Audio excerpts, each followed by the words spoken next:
Okay, so I'm going to show two examples of formulas that are used in this math test for the word problems. So one example is going to be distance, rate, time. Another example is going to be the rate of work. So rate of work completion is always going to be P1, P2, and however many other P's equal 1. So it's always going to equal 1 at the end. In these guys, it's a little more tricky. So it's going to basically equal whatever your total amount of time is. And time is still a ratio. So we're going to show with this one first because this is easier to set up. So let's grab an example from our textbook. Question 25. Question 25, this is page 498 if you wanted to follow along with it. So two oil pipelines can fill a small tank in 30 minutes. So both of them working together can actually fill it in 30 minutes. We can go right ahead and fill in our time, 30 minutes for both of them, because that's both of them working together are going to do it in that amount of time. So let's just go pipe 1 and pipe 2. We'll kind of split this apart here. So what we're looking for is the rate. So it's pretty easy to work out from here. You're basically saying that two of them can fill it in 30 minutes. One of them, working alone, would require 45 minutes to fill the tank. So if we're saying that this is always going to be expressed as an amount of work over unit of time. So in this case, if it takes 45 minutes to fill the tank, 1 unit of work is completed per 45 minutes. Rate of work, unit of time, rate of work, unit of time. The next step there is the second one. How long will it take the second pipeline working alone to fill the tank? So now we've got 1 unit of work, because we're asking how long will it take, over, you don't know how much time, so let's just put in a variable t. Cool? So now all that you have to do here is just turn these into a fraction. So 1 over 45 times 30, technically over 1, is going to give you 30 over 45. And 1 over t times 30 over technically 1 would give you 30 over t. So these are going to be the fractions that we're working with. So then for these ones, it's always going to be really easy. All you have to do is just put them into a formula where they equal 1. So first fraction, 30 over 45.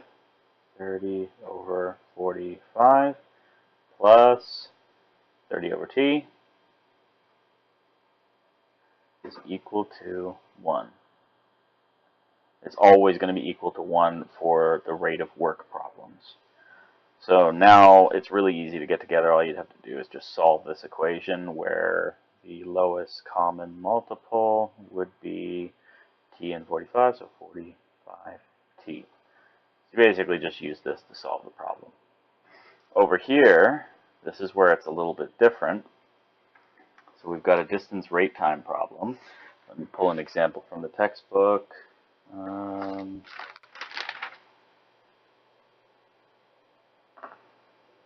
Okay, so question 45 is what I'm going to pick, just for the hell of it. It's going to be on page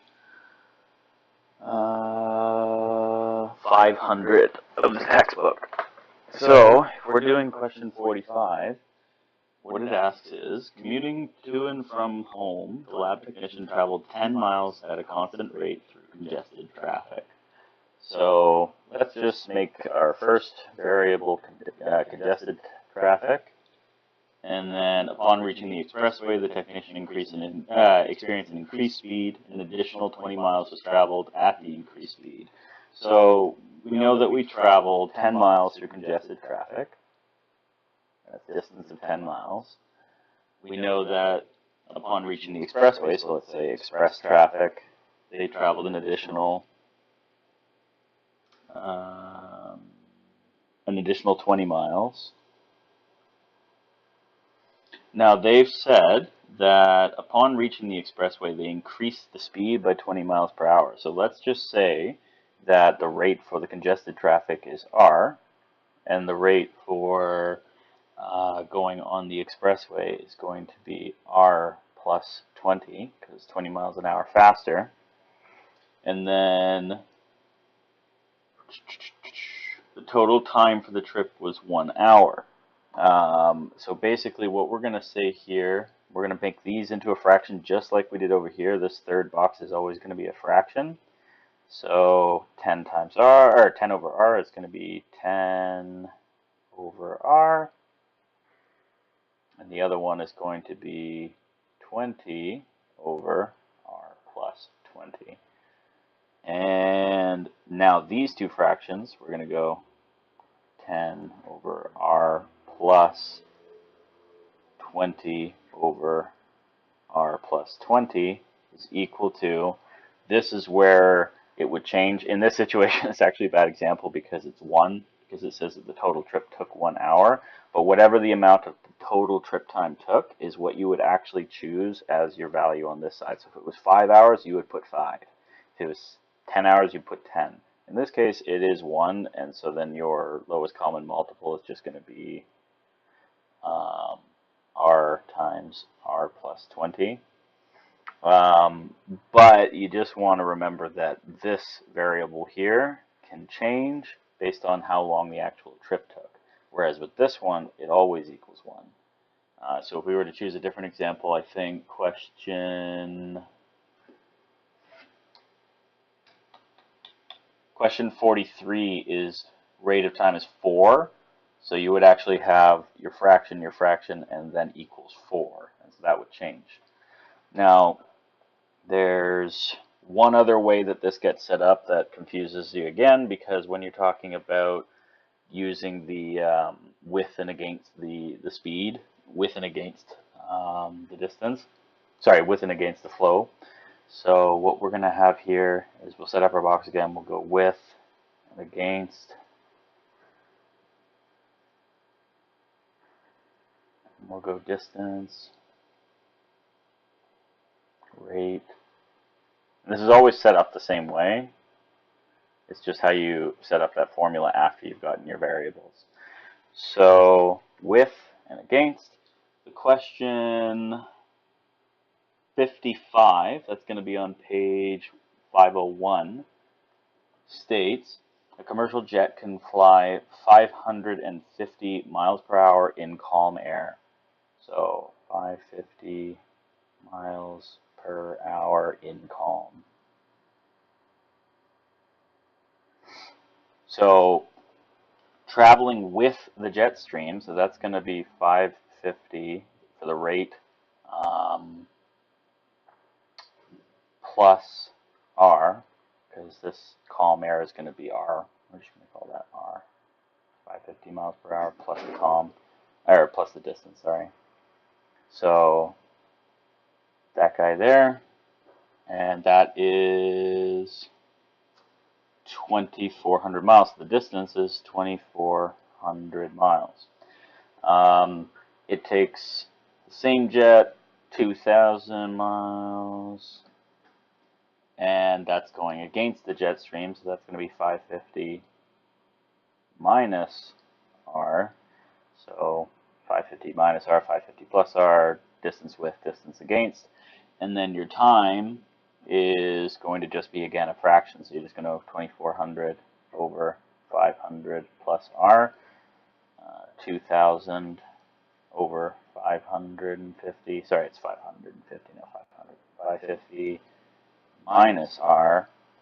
Here's where it's different, unlike the other ones where something equals 1 or something equals an amount of time. Because you're working with the same sort of numbers here, you're actually going to go 2,400 over 550 plus r is equal to 2,000 over 550 minus r. And so then you'd actually solve for r with both of these fractions on the same side. So these are 3 possible short answer style questions that you're going to see on the test. Everything in chapter 8 are just let, give, and find then. There's no chart special way to work it out, and it's just the proportionality constant. Proportionality is super duper easy to work out. All you need to remember for it is that, proportionality is k.